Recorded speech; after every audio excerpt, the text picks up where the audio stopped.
Hello students, welcome to my YouTube channel. आज अपन बात करेंगे एडल्ट हेल्थ नर्सिंग और एमएसएन के अंदर nursing management of patient with disorders of blood.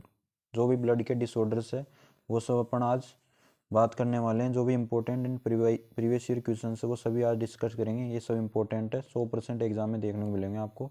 तो बात करते हैं सबसे पहले nursing responsibilities for a patient receiving blood transfusion.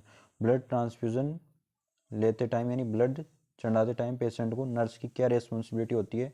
ये वेरी इंपॉर्टेंट क्वेश्चन है। ये क्वेश्चन है वो 2022 एंड 2024 में आया हुआ है। तो जो 2025 की जो एग्ज़ाम है थर्ड सेमेस्टर की, उसमें भी आपको देखने को मिल सकता है। फर्स्ट नंबर पे क्या करना है अपन को, obtain and document of inform consent. जो भी इंफॉर्मेशन है उसको क्या करना है, लेना है और उसको डॉक्यूमेंट करना है। सेकेंड नंबर पे क्या करना है, चेक द ब्लड और blood components have been typed and crossmatch. जो भी ब्लड और ब्लड कंपोनेंट है उसके ट्राइब और क्रॉसमेच को चेक करना है। उसके बाद क्या करना है, monitoring vital sign before administration and monitor during the transmission. जो भी वाइटल साइन है मॉनिटर करने ब्लड चढ़ाने से पहले एंड ब्लड चढ़ाने टाइम। उसके बाद क्या करना है, फोर्थ नंबर पे maintain standard precaution when handling the blood. जो भी स्टैंडर्ड प्रिकॉशंस है इस इन्फेक्शन कंट्रोल एंड सेफ्टी के बाद सब्जेक्ट के अंदर अपन ने बात करी स्टैंडर्ड प्रिकॉशन क्या क्या होते हैं। जो भी स्टैंडर्ड प्रिकॉशंस है उसको अपन को फॉलो करना है, मेंटेन करना है जब अपन ब्लड को हैंडल कर रहे हो। उसके बाद क्या करना है, फिफ्थ नंबर पे blood transfusion should be complete within 4 hour. 4 hour में ब्लड ट्रांसफ्यूजन कंप्लीट हो जाना चाहिए because potential for bacteria contamination increase over time. जो क्योंकि जो बैक्टीरिया कंटामिनेशन है उसका पोटेंशियल बढ़ जाएगा 4 आवर बाद। 6 नंबर पे क्या करेंगे, एडमिनिस्टर करेंगे slowly for first 10 to 15 minute and detect the transfusion reaction. Transfusion reaction को डिटेक्ट करने के लिए अपन जो है ब्लड ट्रांसफ्यूजन वो स्लोली एडमिनिस्टर करेंगे फॉर 10 to 15 मिनट्स। उसके बाद क्या करेंगे, सेवेंथ नंबर पर ऑब्जर्व करेंगे साइन ऑफ हिमोलाइटिक रिएक्शन। जो भी ब्लड की रिएक्शन होगी उसको अपन ऑब्जर्व करेंगे which generally occur with in first 10 to 15 minutes. जो फर्स्ट 10 to 15 मिनट में देखने को मिलेगी।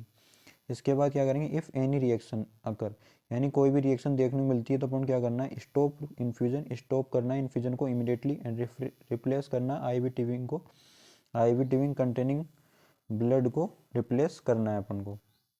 उसके बाद बात कर लेते हैं सेकंड नंबर क्वेश्चन पे, ब्लड ट्रांसफ्यूजन। ये भी एक इंपॉर्टेंट क्वेश्चन है जो आपको एग्जाम में देखने को मिल सकता है। ये जो क्वेश्चन है वो आया हुआ आपके 2009, 2010, 2012 एंड 2014 में आपके ये क्वेश्चन आया हुआ है। ब्लड ट्रांसफ्यूजन होता क्या है इसकी बात कर लेते हैं। Blood transfusion is the process of transferring blood और blood based component from one person into the circulatory system of another. Blood transfusion क्या है, एक प्रोसेस है। इसके अंदर क्या करते हैं अपन, ब्लड और ब्लड वेस्ट कंपोनेंट जो भी आरबीसी, डब्ल्यूबीसी या प्लेटलेट्स होती है उसको क्या करते हैं अपन, ट्रांसफर करते हैं एक पर्सन से दूसरे पर्सन के सर्कुलेटरी सिस्टम में। इंडिकेशन क्या क्या होते हैं ब्लड ट्रांसफ्यूजन, यानी कि ब्लड ट्रांसफ्यूजन किस किस के अंदर करते हैं अपन, किस कंडीशन में करते हैं, सीवियर इन्फेक्शन के टाइम पे, एनीमिया के अंदर, accident result in considerable blood loss, यानी एक्सीडेंट के अंदर जब कंसिडरेबल ब्लड लॉस देखने को मिलेगा, यानी वहाँ पर कैंसर के अंदर, कैंसर पेशेंट के अंदर जो थेरेपी उसके अंदर चल रही है, बर्न के टाइम पर, ब्लीडिंग डिसऑर्डर्स के अंदर, मेजर सर्जिकल ऑपरेशन के अंदर and women in child birth, इसके अंदर अपन को ब्लड ट्रांसफ्यूजन करना है। प्रोसीजर की बात कर लेते हैं। ब्लड ट्रांसफ्यूजन प्रोसीजर में क्या क्या करते हैं अपन, सबसे पहले व्हेन ब्लड और blood product have to be administered it is recommended that two registered nurse और physician should identify verify to verify all the identify information on report match. जब अपन ब्लड और ब्लड प्रोडक्ट को क्या करते हैं, administer करते हैं पेशेंट को, तो ये रिकमेंड किया जाता है WHO द्वारा कि टू रजिस्टर्ड नर्स और फिजिशियन वेरीफाई करता है ऑल द, आइडेंटिफाई करता है इन्फॉर्मेशन को और रिपोर्ट करता है और रिपोर्ट मैच करता है। सेकेंड नंबर पे no medication, antibiotic, vitamin and calcium should be added to the unit of blood. जो भी मेडिकेशन, एंटीबायोटिक, विटामिन और कैल्शियम है वो अपन को ऐड नहीं करना है ब्लड के साथ, और administer through the same intravenous system as they may cause damage to the RBC. और क्या करना है, एडमिनिस्टर नहीं करना है इन सभी को अपन को सेम इंट्रावेनस से। इससे क्या होता है, आरबीसी डैमेज होने का चांस रहता है। इसके बाद keep the patient warm, patient को एक वार्म जगह पर रखना है और कंफर्टेबल रखना है विद द ब्लैंकेट से इफ़ नेसेसरी, अगर ज़रूरत है तो ब्लैंकेट भी उसको प्रोवाइड करवानी है पेशेंट को। इसके बाद check the vital sign before the beginning of the transfusion, transfusion शुरुआत करने से पहले अपन को वाइटल साइन चेक करने हैं पेशेंट के। फिफ्थ नंबर पे patient has abnormal vital sign such as elevated fever call the physician, जब पेशेंट के एलिवेटेड वाइटल साइन देखने को मिलते हैं, जैसे एलिवेटेड फीवर यानी फीवर देखने को मिलता है बढ़ा हुआ, तो अपन को तुरंत फिजिशियन को बुलाना है। इसके बाद if blood not use within 18 minutes it should be return to the blood bank, अगर अपन ने 80 मिनट के अंदर ब्लड को यूज़ नहीं किया तो इसको अपन को तुरंत ब्लड बैंक में वापस पहुंचाना है। 7 नंबर पर observe for any complication, observe करना है अपन को कि कोई भी कॉम्प्लिकेशन ना हो पेशेंट को। कौन कौन से कॉम्प्लिकेशन हो सकते हैं, जैसे बात कर लेते हैं एक्यूट ट्रांसफ्यूजन रिएक्शन, 2 टाइप के होते हैं complication, acute transfusion and delayed transfusion reaction. Acute transfusion में क्या क्या कॉम्प्लिकेशन देखने को मिलेंगे, जैसे चिल्स एंड फीवर देखने को मिल सकता है, हेडेक हो सकता है, डिस्निया देखने को मिल सकते हैं, डिफिकल्टी इन ब्रीथिंग में, बैक पेन हो सकता है, इचिंग हो सकती है, साइनोसिस हो सकता है यानी कि स्किन कलर में ब्लैक कलर देखने को मिल सकता है, जॉइंट पेन देखने को मिल सकता है। अब बात करते हैं डिलेड ट्रांसफ्यूजन रिएक्शन में क्या क्या देखने को मिल सकता है, हेपेटाइटिस बी देखने को मिल सकता है, हेपेटाइटिस सी देखने को मिल सकता है, आयरन ओवरलोड हो सकता है, यानी कि जो भी आयरन की पोटेंशियल है, जो भी बॉडी के अंदर आयरन है वो ज़्यादा मात्रा में हो सकता है, इन्फेक्शन देखने को मिल सकता है। अब बात कर लेते हैं अपन बोन मेरो ट्रांसप्लांटेशन के बारे में, ये इंपॉर्टेंट क्वेश्चन है जो 2012 में आया हुआ है, इस साल इसके चांस भी आने के। तो बात कर लेते हैं अपन बोन मेरो ट्रांसप्लांटेशन के बारे में। Bone marrow transplant is the procedure to replace damage और destroy bone marrow with healthy bone marrow stem cells. Bone marrow transplant में क्या करते हैं, एक ऐसी प्रोसीजर करते हैं जिसमें अपन रिप्लेस करते हैं डैमेज और डिस्ट्रॉय बोन मेरो को with the healthy bone marrow stem sales के साथ।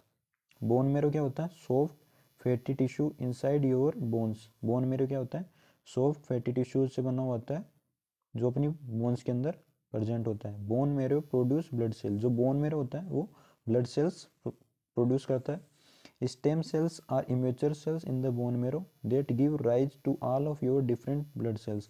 स्टेम सेल्स क्या होती है, इमेच्योर सेल्स होती है जो बोन मेरो के अंदर बढ़ती है और डिफरेंट ब्लड सेल्स प्रोड्यूस करती है। पर्पज़ क्या है बोन मेरो ट्रांसप्लांटेशन के बारे में, इसके बारे में बात कर लेते हैं। Treatment of haematology cancer, haematology cancer को ट्रीट करने के लिए बोन मेरो ट्रांसप्लांट करवाना पड़ता है उनको। Treatment of certain solid tumour the require chemotherapy with destroy bone marrow, certain solid tumour के ट्रीटमेंट के लिए कीमोथेरेपी के लिए और बोन मेरो के डिस्ट्रॉय करना पड़ता है इससे ट्रीटमेंट के लिए। अब बात कर लेते हैं टाइप के बारे में, बोन मेरो के टाइप के बारे में।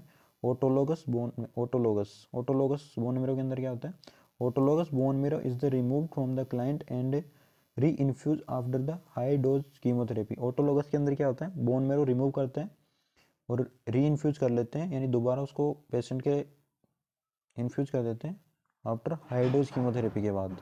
इसके बाद बात करते हैं एलोजेनिक। एलोजेनिक के अंदर क्या करते हैं अपन, bone marrow from a donor with compatible human leukocyte antigen infuse after the client own bone marrow is destroyed by the chemotherapy और रेडिएशन। इसके अंदर क्या करते हैं अपन, डोनर से बोन मेरो लेते हैं जो ह्यूमन ल्यूकोसाइट एंटीजन से मैच करता हो, इसके बाद जो पेशेंट का खुद का बोन मेरो उसे डिस्ट्रॉय कर देते हैं कीमोथेरेपी और रेडिएशन के द्वारा। थर्ड नंबर पे सिनर्जिक, इसके अंदर क्या करते हैं, bone marrow obtain from an identical twins से बोन मेरो प्राप्त करते हैं।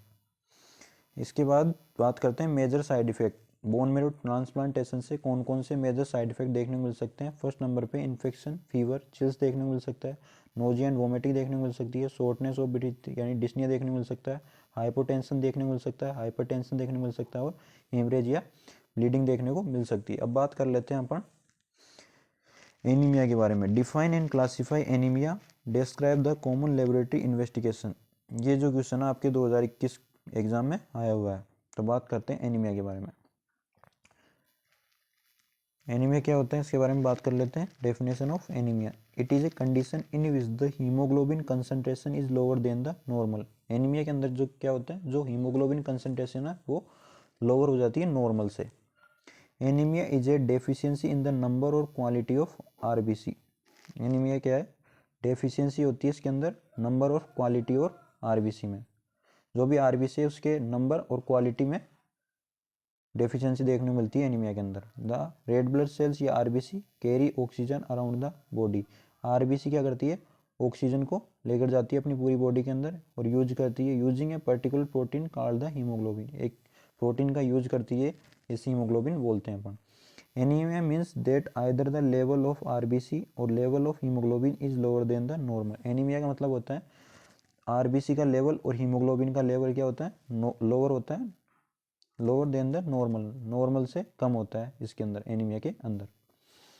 Haemoglobin values in normal body. Normal human body के अंदर हीमोग्लोबिन की वैल्यू कितनी होती है? मेल के अंदर होती है 13.8 से 17.2 ग्राम पर डीएल। फीमेल के अंदर होती है 12.1 टू 15.1 ग्राम पर डेसीलीटर। ग्राम पर डीएल का मतलब होता है ग्राम्स पर डेसीलीटर। अब बात कर लेते हैं अपन क्लासिफिकेशन ऑफ एनीमिया। एनीमिया के टाइप्स के बारे में बात कर लेते हैं। On the basis of cause, कारण के आधार पर कितने प्रकार के एनीमिया होते हैं। नंबर 1 ब्लीडिंग हाइपोप्रोलिफरेटिव एनीमिया, यानी इसके अंदर क्या होता है? इनएडिकेट प्रोडक्शन होता है नॉर्मल ब्लड सेल्स का। हीमोलाइटिक एनीमिया, इसके अंदर क्या होता है? डिस्ट्रक्शन होता है ब्लड सेल्स का। उसके बाद है on the basis of morphology. Morphology के बेसिस पर कितने टाइप के एनीमिया होते हैं? Microcytic, normocytic and macrocytic. Microcytic क्या होता है? If the cells are smaller than normal. कोई भी सेल्स है जैसे आरबीसी डब्ल्यूबीसी, उसके अंदर क्या है? वो छोटी साइज की रहेगी नॉर्मल से। नॉर्मोसाइटिक में क्या है? Cells are in normal size, जो सेल्स है वो नॉर्मल साइज में देखने को मिलेगी। नॉर्मोसाइटिक से याद रख सकते हैं अपन नॉर्मल साइज। मैक्रोसाइटिक का मतलब होता है if they are larger than normal, यानी कि जो सेल्स है वो बड़ी हुई दिखाई देगी नॉर्मल से। अब बात कर लेते हैं अपन laboratory investigation of anaemia. Anaemia की लेबोरेटरी इन्वेस्टिगेशन की बात कर लेते हैं कि क्या क्या अपन इसमें अंदर लेबोरेटरी में इन्वेस्टिगेशन करेंगे एनीमिया के बारे में। A number of haematologic studies are perform to determine the type and cause of anaemia.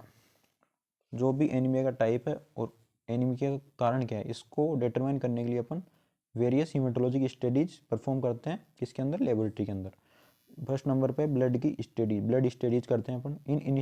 Initial evolution, यानी कि शुरुआत के इवोल्यूशन के टाइम अपन क्या करते हैं? हीमोग्लोबिन, हीमेटोक्रिट, रेटिकुलोसाइट काउंट करते हैं एंड आरबीसी इंडिसाइज करते हैं।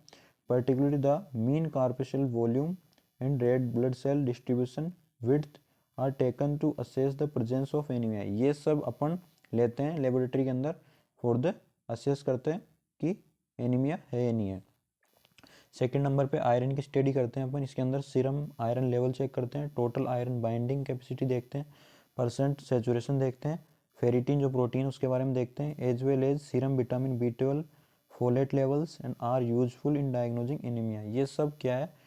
एनीमिया को डायग्नोज करने के लिए अपन चेक करते हैं।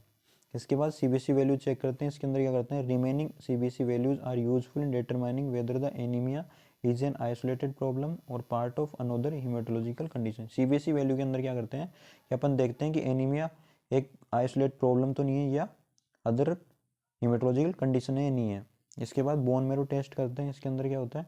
These test show whether bone marrow is healthy and making enough blood sales.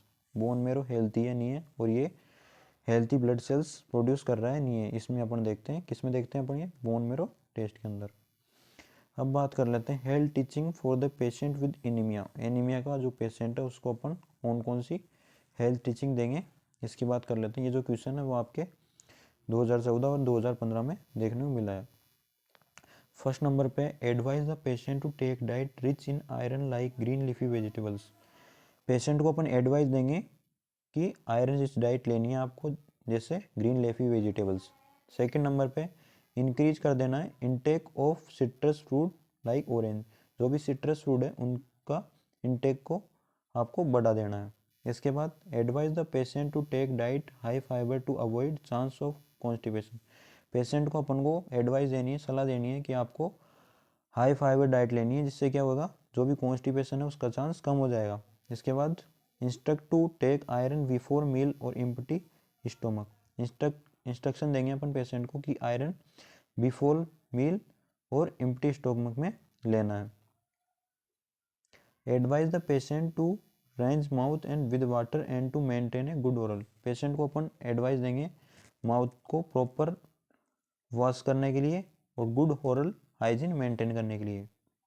Hygiene after taking medication, जो भी मेडिकेशन लेने के बाद अपन को प्रॉपर हाइजीन करना है माउथ को। इसके बाद instruct the patient to limit the activity that may lead to the dyspnea, जो भी एक्टिविटीज़ है उनको अपन को कंट्रोल करना है, लिमिट में करनी है, क्योंकि ये क्या कर सकती है, डिस्निया को प्रोड्यूस कर सकती है, यानी कि डिस्निया डिफिकल्टी इन ब्रीथिंग देखने को मिल सकती है। कोई भी एक ऐसी एक्टिविटी है जिससे अपन को डिफिकल्टी इन ब्रीथिंग देखने को मिल सकती है। प्रोवाइड करते हैं सफिशिएंट बेड रेस्ट, यूज करते हैं विटामिन B1 रिप्लेसमेंट इन मेगाब्लास्टिक एनीमिया, जो भी मेगाब्लास्टिक एनीमिया है उसके अंदर अपन विटामिन B1 के रिप्लेसमेंट करते हैं। तो आज अपन ने क्या बात की है, आज अपन ने बात कर ली है nursing management of patient with disorders of blood, जो भी डिसऑर्डर है ब्लड के उसके बारे में आज अपन ने बात कर ली है। इसके अंदर अपन ने देखी है नर्स की रेस्पॉन्सिबिलिटी, ब्लड ट्रांसफ्यूजन के अंदर नर्स की क्या क्या रेस्पॉन्सिबिलिटी है उसके अपन डिस्कस कर लिया है। ब्लड ट्रांसफ्यूजन के बारे में बात कर लिया अपन ने इसके अंदर, और एनीमिया के बारे में बात कर ली अपन, एनीमिया क्या होता है उसके टाइप्स के बारे में बात कर लिए, कॉम्प्लिकेशंस के बारे में बात कर लिए और लेबोरेटरी इन्वेस्टिगेशन के बारे में बात कर लिए। तो नई वीडियो मिलेंगे नए टॉपिक के साथ। जय श्री श्याम।